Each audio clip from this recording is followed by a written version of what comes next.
और ये प्राचीन भारत चल रहा है। इसमें छठा एक्सरसाइज है हमारा गुप्त काल, जो कि 319 ईस्वी से लेकर 540 ईस्वी तक रहा। 319 ईस्वी से लेकर 540 ईस्वी तक काफ़ी इंपॉर्टेंट है, ध्यान से देखिएगा, हर एग्जाम के लिए इंपॉर्टेंट है। पहला प्रश्न यह आपका, गुप्त वंश की स्थापना कौन किया था? गुप्त वंश का संस्थापक कौन था? श्रीगुप्त। गुप्त वंश का संस्थापक कौन था? श्रीगुप्त।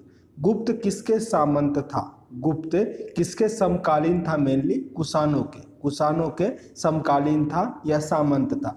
देखो इस एक्सरसाइज में टोटल 93 प्रश्न है, तो वीडियो आपको थोड़ा लंबा होगा, पर पूरा देखना क्योंकि इससे काफ़ी अधिक प्रश्न एग्जाम में पूछे जाते हैं। गुप्त वंश के किस शासक ने सर्वप्रथम महाधिराज की उपाधि धारण की थी? ये थे चंद्रगुप्त प्रथम ने। चंद्रगुप्त प्रथम गुप्त वंश का पहला शासक था जिसने महाधिराज का उपाधि धारण किया था। किसने?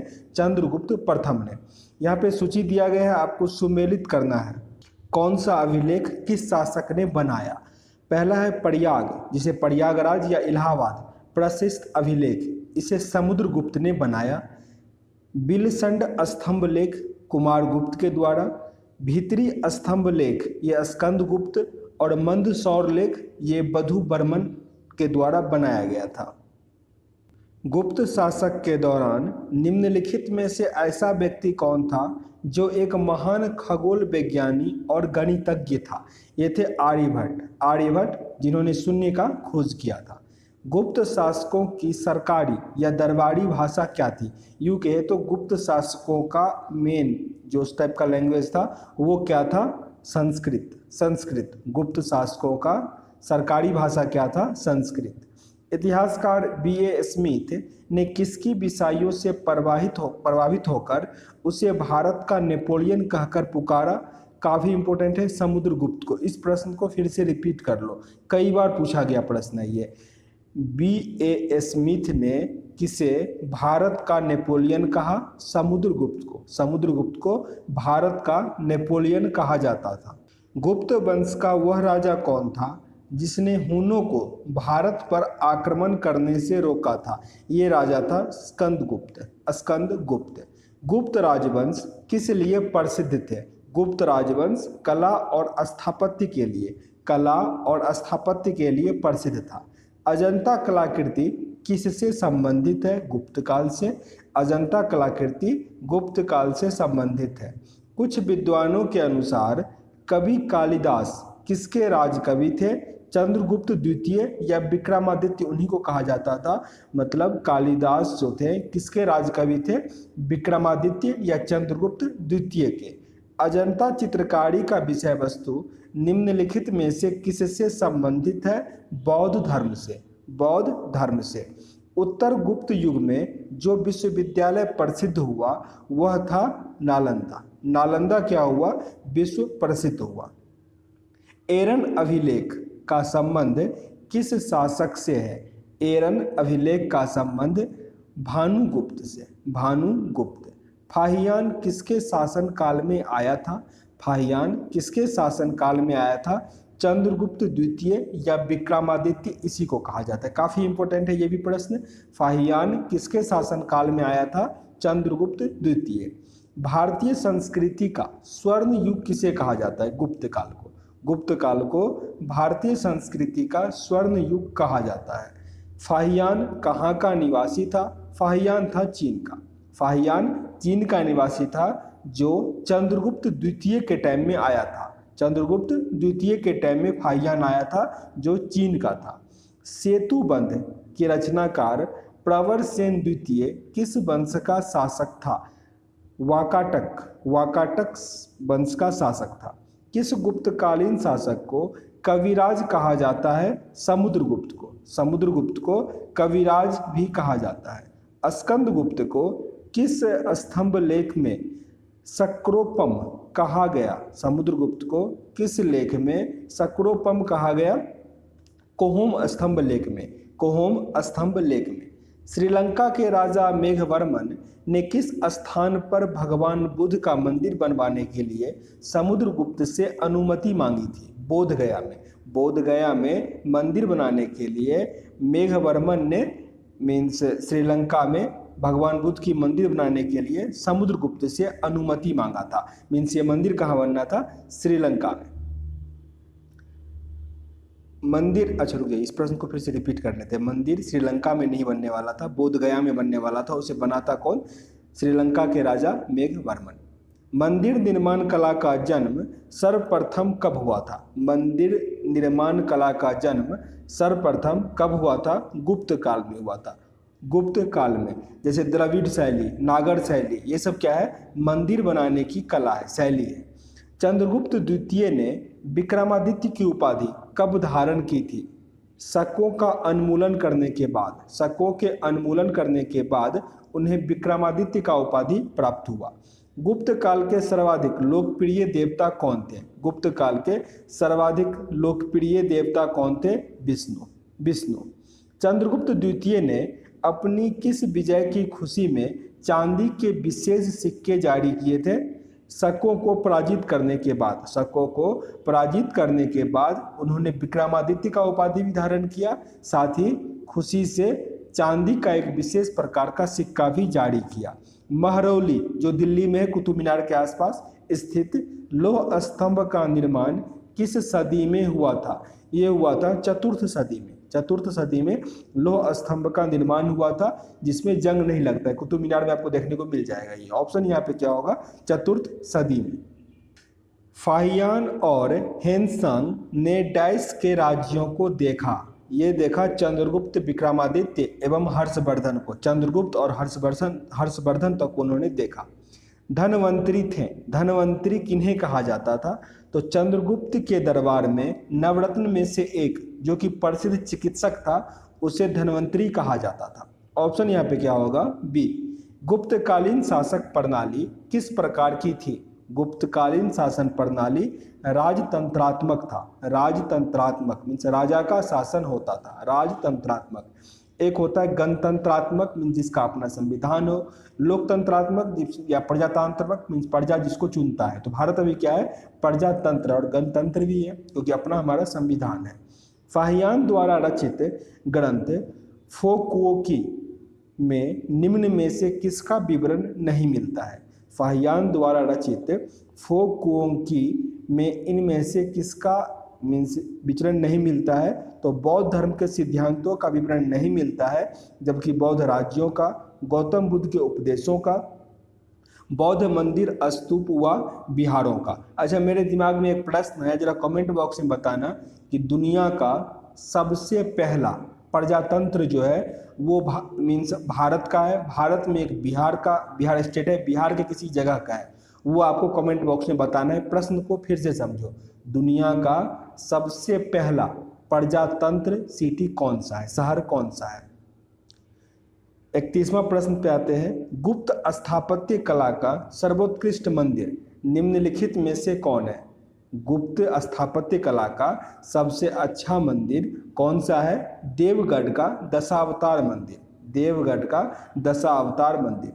अजंता की गुफाओं में किन गुफाओं का निर्माण गुप्त काल में हुआ था? अजंता में जानते हैं कई सारी गुफा है, तो 16, 17 और 19 गुफा जो है नंबर, वो गुप्त काल में इसका निर्माण हुआ था। इस प्रश्न को ऐसे भी समझो, प्रश्न ऐसे भी आएगा कि दशावतार मंदिर किस टाइम में बनाया गया? तो गुप्त शासन काल में बनाया गया और ये देवगढ़ में है। अमरकोश के लेखक अमर सिंह किस शासक के दरबार से जुड़े हुए थे? उनका संबंध चंद्रगुप्त द्वितीय से था। चंद्रगुप्त द्वितीय। गुप्त संवत जो 319 बीस से प्रारंभ हुआ, इसका श्रेय किन्हें जाता है? इनका श्रेय जाता है चंद्रगुप्त प्रथम को। चंद्रगुप्त प्रथम को। चंद्रगुप्त प्रथम ने गुप्त संवत का प्रारंभ किस उपलक्ष्य में किया था? अपने राज्यारोहण के स्मारक के रूप में। अपने राज्यारोहण के स्मारक के रूप में। प्रयाग प्रशस्ति अभिलेख का लेखक हरिसेन किस शासन के या किस शासक के राजकवि थे? ये थे समुद्रगुप्त के। समुद्रगुप्त के। ऑप्शन क्या होगा? ए। गुप्त काल को प्राचीन भारत का क्लासिकल युग क्यों कहा जाता है? क्योंकि कला व साहित्य के क्षेत्र में वो अपने चरमोत्कर्ष पर था, इसीलिए उसे गुप्त काल का क्लासिकल युग कहा जाता है। ऑप्शन होगा यहाँ आपका बी। सारनाथ के धामेख स्तूप का निर्माण किस काल में हुआ था? धामेख स्तूप का निर्माण भी गुप्त काल में ही हुआ था। गुप्त काल में सोने की मुद्रा को क्या कहा जाता था? सोने की मुद्रा को दिनार कहा जाता था। फिर से रिपीट कर लो इस प्रश्न को। धामेख स्तूप गुप्त काल में बनाया गया जो सारनाथ में है, और सोने की मुद्रा को गुप्त काल में दिनार कहा जाता था। कुमार संभव महाकाव्य किस कवि ने लिखा? कुमार संभव महाकाव्य किस कवि के द्वारा लिखा गया? कालिदास के द्वारा। कालिदास। ऑप्शन क्या होगा? डी। नालंदा विश्वविद्यालय की स्थापना का युग है। नालंदा विश्वविद्यालय की स्थापना का युग कौन सा है? गुप्त काल। गुप्त काल में ही नालंदा विश्वविद्यालय का स्थापना हुआ था। गुप्त युग में भू राजस्व का दर क्या था? उपज का छठा भाग, मीन्स 1/6 था। 1/6। आंसर क्या बनेगा आपका? बी। ये प्रश्न बीपीएससी 2019 में भी पूछा था। 2019 के बीपीएससी में भी पूछ लिया था, तो और पहले भी पूछा जा चुका है। तो ये प्रश्न सारे इंपॉर्टेंट हैं। अगर आप स्टेट पीसीएस की तैयारी कर रहे हो तो आपको गुप्त काल तो पूरा टिप्स पे याद होना चाहिए। सारे देख रहे हो, बीपीएससी, यूपीपीसीएस। नगरों का क्रमिक पतन किस काल की एक महत्वपूर्ण विशेषता थी? नगरों का क्रमिक पतन किस काल की एक महत्वपूर्ण विशेषता थी? यह था गुप्त काल का। गुप्त काल। किस वंश के शासकों ने मंदिर एवं ब्राह्मणों को सबसे अधिक ग्राम अनुदान में दिया? यह था गुप्त वंश। गुप्त वंश। दिल्ली के महरौली के कुब्बत उल इस्लाम मस्जिद के प्रांगण में स्थित प्रसिद्ध लौह स्तंभ किसकी स्मृति में है? चंद्र की स्मृति में। चंद्र की स्मृति में। कालिदास द्वारा रचित मालविका अग्निमित्रम नाटक के नायक कौन है? मालविका अग्निमित्रम जो कालिदास के द्वारा लिखा गया, उसके नायक कौन है? अग्निमित्र। अग्निमित्र। ये बुक काफी इंपॉर्टेंट है आपके लिए। मालविका अग्निमित्रम, ये किसने लिखा? कालिदास ने लिखा। समुद्रगुप्त की सैनिक उपलब्धियों का वर्णन उसके किस अभिलेख से प्राप्त होता है? ये होता है प्रयाग के अभिलेख से। मीन्स इलाहाबाद में जो अभिलेख है, ये प्रयागराज में जो अभिलेख है, वहां से समुद्रगुप्त के सैनिक उपलब्धियों का मीन्स प्राप्त चलता है। निम्नलिखित में से किस काल में स्त्रियों की पुरुषों से बराबरी थी? निम्नलिखित में से किस काल में स्त्री और पुरुष दोनों में बराबर समझा जाता था? गुप्त काल में। गुप्त काल में। कौन सा राजवंश हुनों के आक्रमण से अत्यंत विचलित हुआ? यह था गुप्त। गुप्त क्या हुआ? गुप्त काल हुनों के आक्रमण से अत्यंत विचलित हुआ, पर हुनों को उसने हरा दिया था। निम्नलिखित में से कौन सा नाटक कालिदास ने नहीं लिखा था? इसमें से तीन क्या है कालिदास ने लिखा है? तो वह है मालविका अग्निमित्रम, अभिज्ञान शकुंतलम और विक्रमो उर्वशी। कालिदास के द्वारा लिखा गया, जबकि जानकी हरण नहीं लिखा गया। इस तीनों बुक को फिर से रिपीट करो, बहुत इंपॉर्टेंट है ये। मालविका अग्निमित्रम, विक्रमो उर्वशी, अभिज्ञान शकुंतलम। फिर से मैं बोलता हूँ, मालविका अग्निमित्रम, विक्रमो उर्वशी और अभिज्ञान शकुंतलम, ये कालिदास के द्वारा लिखा गया। ये तीनों याद कर लो और कमेंट बॉक्स में बिना देखे हुए लिखो, ताकि लंबे समय तक आपको याद रहेगा। अजंता गुफाओं की जैसी गुफा मध्य प्रदेश में कहाँ स्थित है? धार में, मीन्स बाग में। गुप्त काल ने डैश अवधि में शासन किया? गुप्त काल ने 319 से लेकर 500 ईस्वी तक। 319 से लेकर, देखो ऑप्शन में 540 नहीं लिखा गया है, नहीं तो 319 से 540 भी कहीं कहीं लिखा रहता है, ठीक है ना। तो 500 लिखा है तो उसी पे टिक करेंगे। ऑप्शन के अकॉर्डिंग आपको चलना पड़ेगा यहाँ पे। बाल विवाह का प्रथा कब प्रारंभ हुआ? गुप्त काल में। गुप्त काल में ही बाल विवाह का प्रारंभ हुआ। सोने के सर्वाधिक सिक्के किस काल में जारी किए गए? गुप्त काल में। गुप्त काल में सोने का सर्वाधिक सिक्का जारी किया गया। यूरोपीय भाषा में अनुदित या अनुवादित प्रथम भारतीय ग्रंथ कौन सा है? यह अभिज्ञान शकुंतलम जो कालिदास के द्वारा लिखा गया, यह पहला ग्रंथ था जिसको यूरोपीय भाषा में ट्रांसलेट किया गया, अनुवादित किया गया। सती प्रथा का पहला उल्लेख कहाँ मिलता है? सती प्रथा का पहला उल्लेख एरन अभिलेख से मिलता है। इसको अंत कब किया गया? मीन्स ब्रह्म समाज का स्थापना हुआ था 1928 में, उसी टाइम इसको अंत कर दिया गया मीन्स राजा राम मोहन राय के द्वारा। गुप्त वंश के निम्नलिखित शासकों का कर्म लगाइए। गुप्त शासक में कौन सा शासक पहले आया फिर उसके बाद कौन सा आया, उसके रिगार्डिंग आपको लगाना है। तो पहले कौन था, चंद्रगुप्त प्रथम, फिर समुद्रगुप्त, चंद्रगुप्त द्वितीय, कुमारगुप्त और स्कंदगुप्त। एक लाइन से ही है, फिर से रिपीट कर लो। चंद्रगुप्त प्रथम, समुद्रगुप्त, चंद्रगुप्त द्वितीय, कुमारगुप्त और स्कंदगुप्त। चंद्रगुप्त द्वितीय को विक्रमादित्य का उपाधि प्राप्त था। गुप्तकालीन सिक्कों का सबसे बड़ा ढेर कहाँ से प्राप्त हुआ, ये कहाँ से प्राप्त हुआ, बयाना मीन्स भरतपुर से। ऑप्शन क्या होगा, ऑप्शन नंबर ए। किस गुप्त शासक को नालंदा विश्वविद्यालय का संस्थापक माना जाता है, कुमारगुप्त प्रथम को। कुमारगुप्त प्रथम को नालंदा विश्वविद्यालय का संस्थापक माना जाता है। आगे कथन और दो कथन दिया गया है, ए और आर। इसमें आपको बताना होता है कि कौन सही है और कौन सा गलत है। तो प्राचीन भारत में समानती व्यवस्था का अभ्युत सैनिक अभियानों में देखा जा सकता है, ये बिल्कुल सही है। गुप्त काल में सामंती व्यवस्था का पर्याप्त विस्तार हुआ था, ये भी सही है। पर ये एक दूसरे को डिफाइन नहीं कर, रिलेटेड नहीं है, इसलिए क्या होगा, ए और आर दोनों सही है, लेकिन आर ए का व्याख्या नहीं कर रहा है। ऑप्शन यहाँ पे आपका बी सही है। गुप्त काल में उत्तर भारतीय व्यापार निम्नलिखित में से किस एक पतन से संचालित होता था। गुप्त काल में उत्तर भारतीय व्यापार निम्नलिखित में से किस एक पतन से संचालित, पतन मीन्स जो पोर्ट होता है, बंदरगाह होता है, उससे होता है। तो ताम्रलिप्ति, ताम्रलिप्ति। गुप्त शासकों द्वारा जारी किए गए चांदी के सिक्के क्या कहलाते थे। अभी हम पढ़े थे कि सोने का सिक्का जो होगा उसको दिनार कहा जाता था, चांदी के सिक्के को रूपक कहा जाता था, रूपक। Option number A. आगे दिया गया है कि यहाँ पे ऑप्शन मीन्स सुमेलित करना है, व्यक्ति के नाम दिए गए और वो किस से मीन्स किस में उनको मीन्स महारत हासिल था, वो यहाँ आपको मिलाना है। तो विशाखा दत्त किस में प्रसिद्ध थे, विशाखा दत्त थे नाटक से। विशाखा दत्त किससे थे, नाटक से थे। 12 मिहिर थे खगोल विज्ञान से, 12 मिहिर खगोल विज्ञान से। चरक थे चिकित्सक से कौन थे, चरक। और ब्रह्मगुप्त थे गणित से, ब्रह्मगुप्त गणित से। चंद्रगुप्त द्वितीय के काल में विद्या, कला व साहित्य का महान केंद्र कौन सा था। चंद्रगुप्त द्वितीय के काल में विद्या, कला व साहित्य का महान केंद्र कौन सा था, उज्जैन, उज्जैन। ऑप्शन क्या होगा, सी। कालिदास की किस कृति की गिनती विश्व के 100 प्रसिद्ध ऐतिहासिक कृतियों में से होता है, तो वो कौन सा है, अभिज्ञान शकुंतलम, अभिज्ञान शकुंतलम। बहुत इंपॉर्टेंट है अभिज्ञान शकुंतलम। वर्तमान गणित में दशमलव प्रणाली आविष्कार का श्रेय निम्नलिखित में से किस युग में हुआ, गुप्त युग में, गुप्त युग में। निम्न में से कौन सा गुप्त वंश के पतन का कारण नहीं था, गुप्त वंश के पतन का कारण कौन सा नहीं था।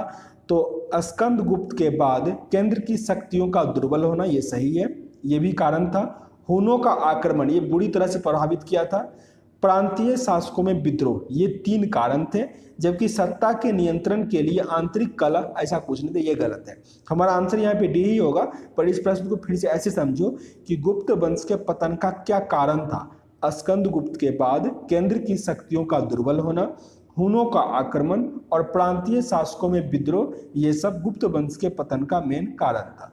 निम्नलिखित में किस गुप्त शासक ने अपने सिक्के पर अपने को वीणा बजाते हुए अंकित करवाया था। मीन्स आपको अगर ये थोड़ा भी आइडिया होगा कि वीणा बजाना किसको आता था, तो आसानी से आप टिक कर पाओगे, समुद्रगुप्त, समुद्रगुप्त।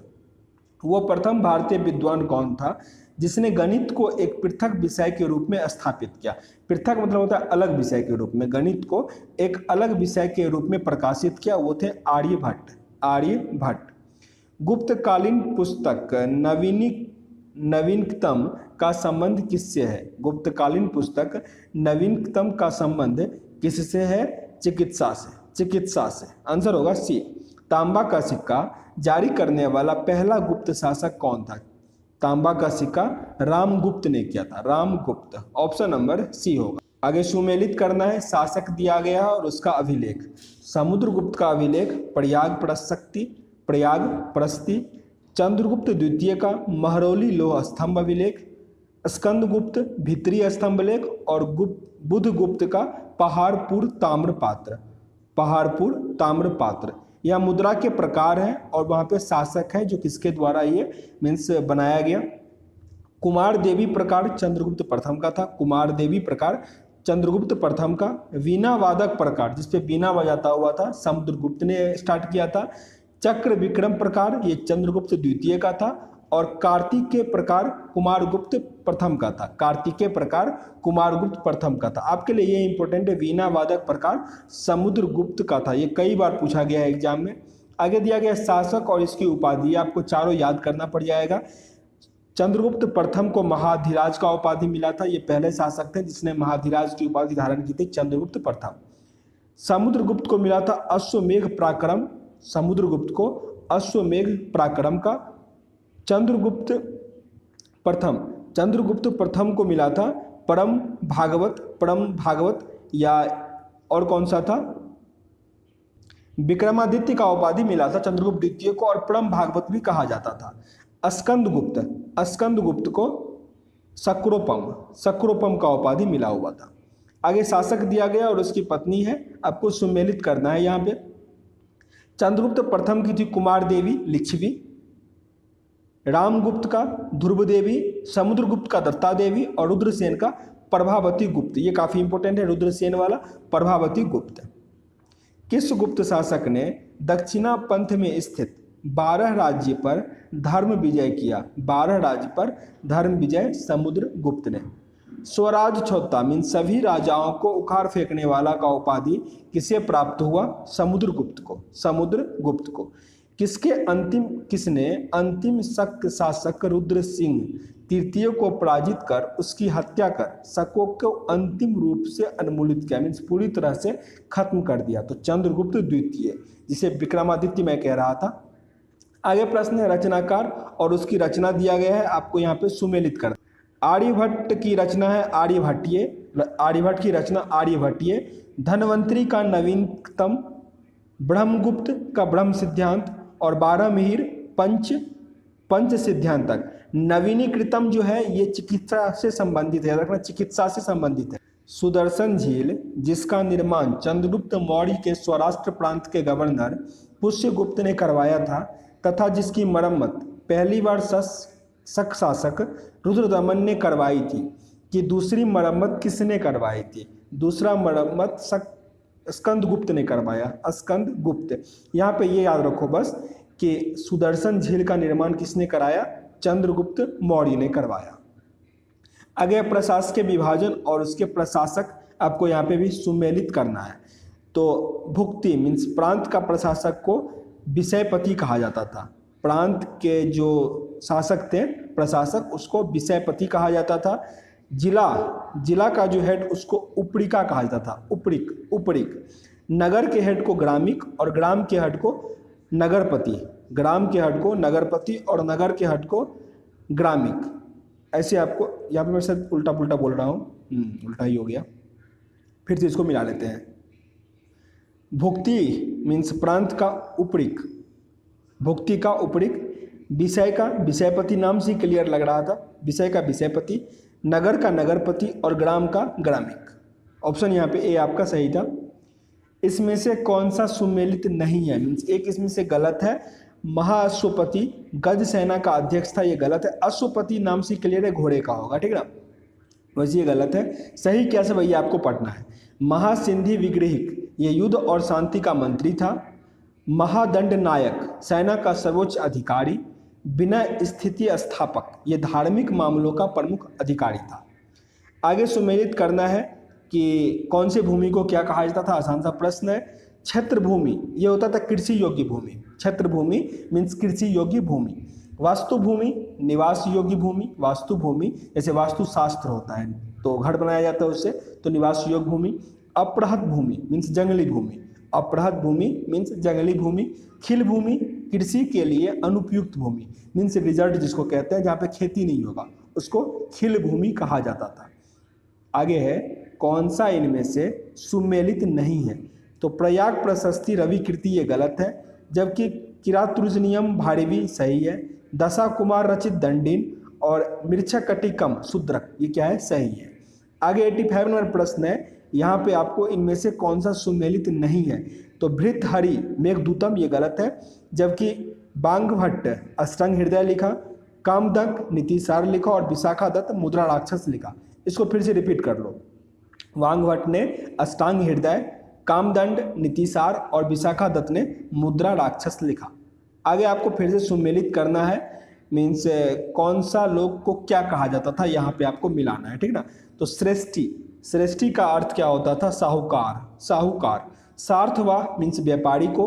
कुलिक कहा जाता था कारीगर को, कुलिक शिल्पकार या कारीगर को। और कायस्थ लेखक को, कायस्थ लेखक को। ऑप्शन यहाँ पे ए आपका सही है। मिहिर कुल का संबंध किससे है, हून से। मिहिर कुल का संबंध हूनों से है। कन्नौज को सर्वप्रथम महानता प्रदान करने वाला था, कन्नौज को सर्वप्रथम महानता प्राप्त करने वाला था मोखरी, मोखरी।